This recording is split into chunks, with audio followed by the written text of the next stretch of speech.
35 anos, o Estatuto da Criança e do Adolescente foi instituído aqui no Brasil e vem protegendo meninos e meninas. Para além disso, o Estatuto garante direitos e mantém políticas públicas voltadas a essa população. Para falar sobre esse assunto, eu recebo hoje, no Sala de Entrevista, a doutora Leiliane Boeres, juíza do trabalho e vice-coordenadora da Comissão do Combate ao Trabalho e Estímulo à Aprendizagem do Tribunal Regional do Trabalho do Maranhão. Doutora, seja bem-vinda mais uma vez ao Sala de Entrevista. Muito obrigada, é um prazer estar aqui hoje com vocês na TV UFMA, né, para falar um pouquinho sobre os 35 anos do ECA. O estatuto aí é muito importante, doutora, e é interessante que as pessoas de casa entendam melhor. Então fala pra gente em que consiste o ECA. O ECA é de uma importância grandiosa, porque antes do ECA, né, só havia a que a gente chama a teoria do adultocentrismo. A criança ou adolescente ela era vista como um pequeno adulto. E a nossa legislação, a legislação brasileira, era punitiva. Tanto é que o nome antigamente era Código de Menores, que eram medidas punitivas para aqueles adolescentes que infringissem alguma lei.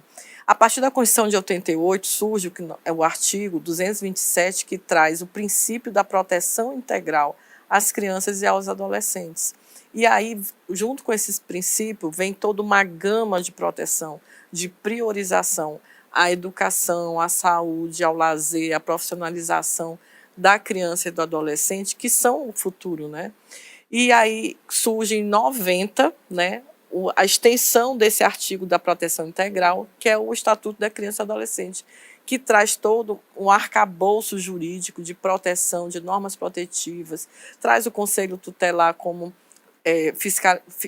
uma pessoa, como o agente que vai dar apoio, né, contra as violações aos direitos das crianças e adolescentes, né?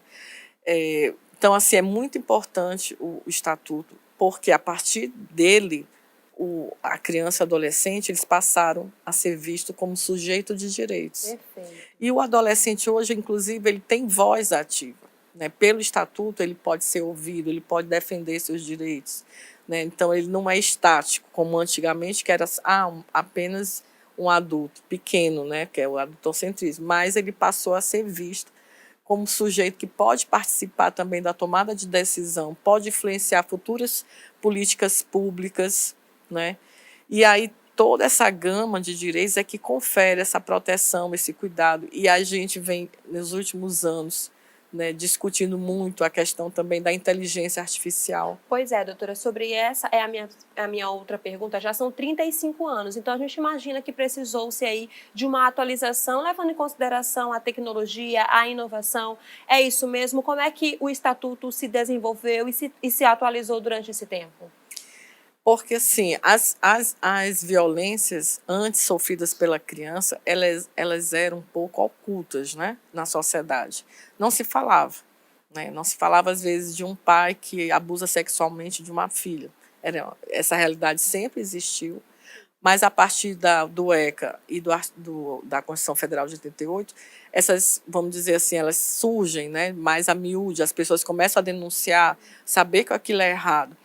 E o que a gente tem enfrentado agora com muita preocupação, a questão da inteligência artificial, porque existe agora a exploração, extorsão, né? A sextorção na internet, que nada mais é do que adultos que criam perfis falsos, começam a assediar crianças e adolescentes para apresentar cenas de sexo, né, na internet. E aí, como combater, né? Então, assim, são os desafios que a gente enfrenta. É a mesma coisa, o trabalho precoce na infância e juventude também é outra coisa que que é difícil, às vezes, através da internet, que o recrutamento hoje é online, né, a gente combater. E, principalmente, né, no que tange a proteção dessa intimidade da criança e do adolescente. Os pais também têm que estar vigilantes, porque não é só um trabalho em rede de combate, né? Porque a Justiça do Trabalho ela vai muito também na questão da prevenção, que é a conscientização da sociedade como um todo, porque a proteção da criança e do adolescente não é dever só dos pais, é dever da família, das escolas, da sociedade e do Estado. É dever de todos. Todos nós temos que nos sentir incomodados quando vemos, quando temos conhecimento de alguma violação de direito de crianças e adolescentes e Doutora, denunciá-las. perfeito. Só para a gente finalizar, a senhora falou aí dos órgãos fiscalizadores e de acolhimento. Quais seriam esses órgãos para as pessoas de casa, então, terem essa noção? Órgãos fiscalizadores, né? Na esfera trabalhista, vamos começar assim, né? Seria a Superintendência Regional do Trabalho, através dos auditores fiscais, e os procuradores de trabalho, que é o Ministério Público do Trabalho, que inclusive tem o aplicativo aplicativo Pardal do Ministério Público do Trabalho, que você pode fazer a denúncia. Na esfera, vamos dizer, penal, da exploração sexual, né, da violência contra crianças e adolescentes, violência doméstica, principalmente também, que é uma coisa que tem se alastrado, não é que tenha crescido nos últimos anos, mas que tem sido mais evidente nos últimos anos, as pessoas têm denunciado. São o Ministério Público Estadual, né, as pessoas dos conselhos tutelares, porque a primeira denúncia chega geralmente no Conselho Tutelar. E o Conselho Tutelar passa para os promotores estaduais. Né? E aí entraria o quê? O acolhimento dessas crianças. Aí entraria a assistência social dos municípios, né? As secretarias de assistência social, as técnicas do CRAS, do CREAS, que vão fazer essa linha de frente tirar aquela criança daquela situação de violência ou de trabalho infantil e acolhê-las, né? Encaminha. Aí depois entra novamente o promotor de justiça ou procurador do trabalho, que vai entrar com as ações de indenização, tanto individual, né? As crianças, adolescentes, os pais podem entrar com as ações individuais. Sim. No caso, o Ministério Público, em caso de violação de violência, né, vai entrar pelas crianças, né? Pela criança e adolescente que está sendo...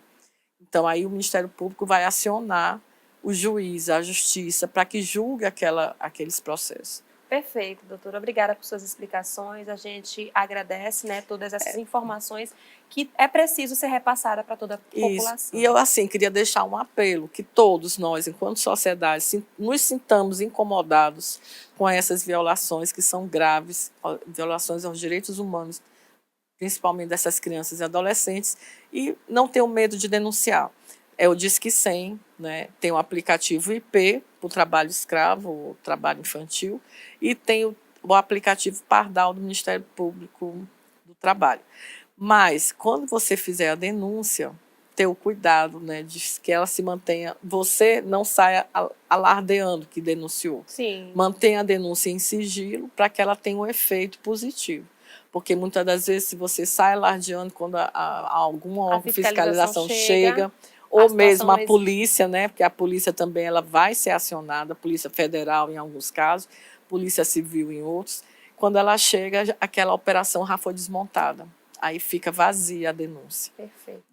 E pode ser feita a denúncia de forma anônima. Perfeito. Então, só lembrando, gente, para fazer qualquer tipo de denúncia, Disque 100. Doutora, muito obrigada por suas explicações.